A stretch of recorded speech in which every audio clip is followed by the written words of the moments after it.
ونقص من الأموال والأنفس والثمرات وبشر الصابرين الذين إذا أصابتهم مصيبة قالوا إنا لله وإنا إليه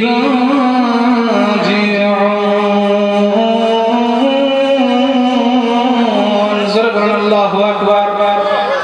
সম্মানিত উপস্থিতি আল্লাহ তাআলা এই আয়াত থেকে আমাদেরকে মেসেজ দিতে চান ও দুনিয়ার জমিনের বান্দারা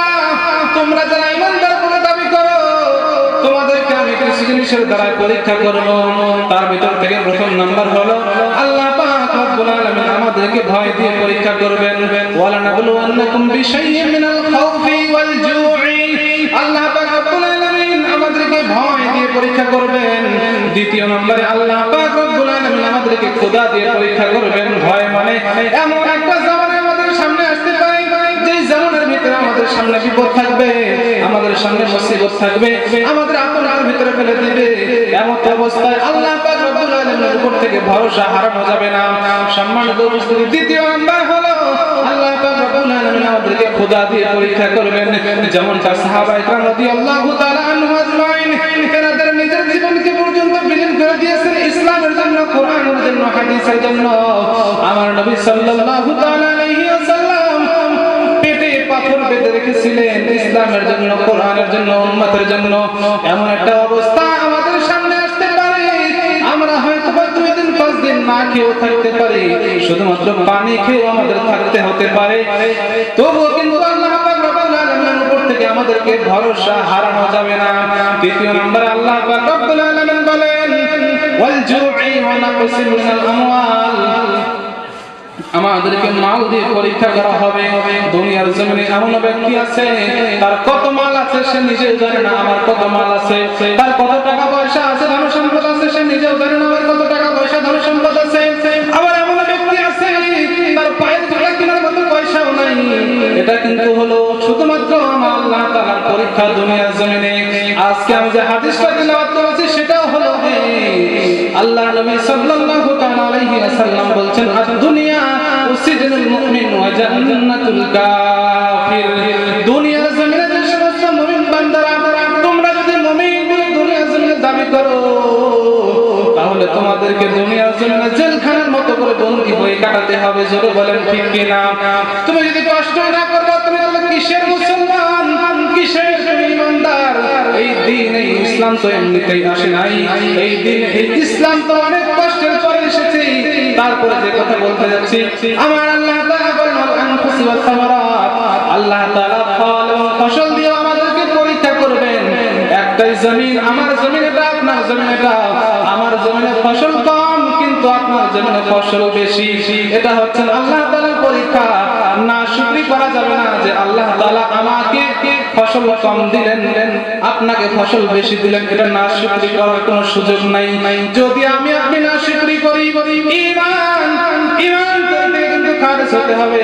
কেননা যে ব্যক্তি না শুকরি করে আল্লাহ তাআলা তাকে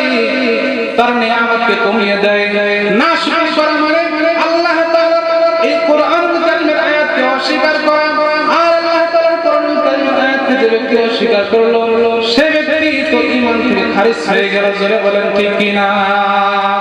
সম্মানিত উপস্থিতি আল্লাহ তাআলা তারপরে বলছেন ওয়াসামারাতি ওয়াল আনফুসি ওয়াস সামারাত ওয়া বাশশিরিস সাবিরিন এই সমস্ত পরীক্ষার ভিতর দিয়ে যে ব্যক্তি পাস করে চলে আসবে সেই ব্যক্তি যেন ওয়া বাশশিরিস সাবিরিন সে যেন বাশারাত নিয়ে নেয় সুসংবাদ নিয়ে নেয় ধৈর্যশীলদের তাকে আল্লাহ পাক রব্বুল আলামিন কোরআনের ভাষায় ধৈর্যশীল বলেছেন এই সমস্ত টপিক যে ব্যক্তি পার করে আসতে পারবে ধৈর্য যে ব্যক্তি টিকিয়ে রাখতে পারবে সেই ব্যক্তি কেবলমাত্র শুধুমাত্র ধৈর্যশীল আর যে ধৈর্যশীল হবে সেই ব্যক্তির সঙ্গে আল্লাহ পাক রব্বুল আলামিন আছেন ইন্নাল্লাহা মা'আস সাবিরিন জোরে বলেন আল্লাহু আকবার সম্মানিত উপস্থিতি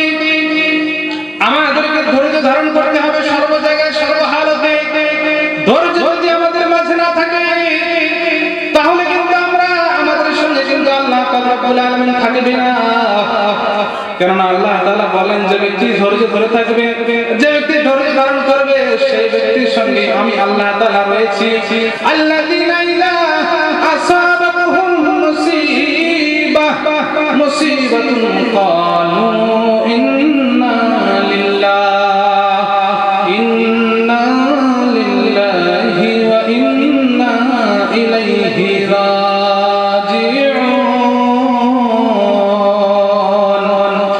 আল্লাহ তাআলা বলেন যে ব্যক্তি যাদের উপরে মুসিবত আসবে, মুসিবত যখন আসবে তখন যদি তারা বলে এবং তখন তারা বলবে ক্বালু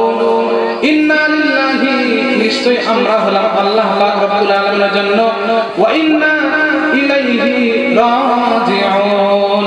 এবং আমরা সকলেই আল্লাহ তাআলার দিকে প্রত্যাবর্তনকারী, আমরা সকলেই একদিন আল্লাহ পাক রব্বুল আলামিনের দিকে ঘুরে যাব, চলে যাব। সম্মানিত উপস্থিতি, সময় সংক্ষিপ্ত থাকার কারণে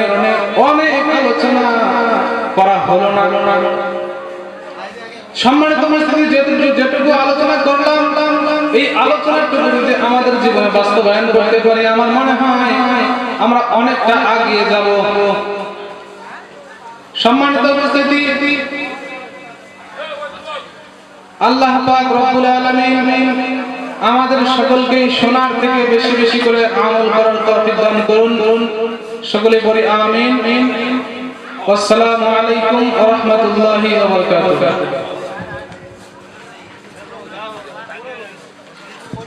হ্যালো, ইতিমধ্যেই আমাদের প্রধান বক্তা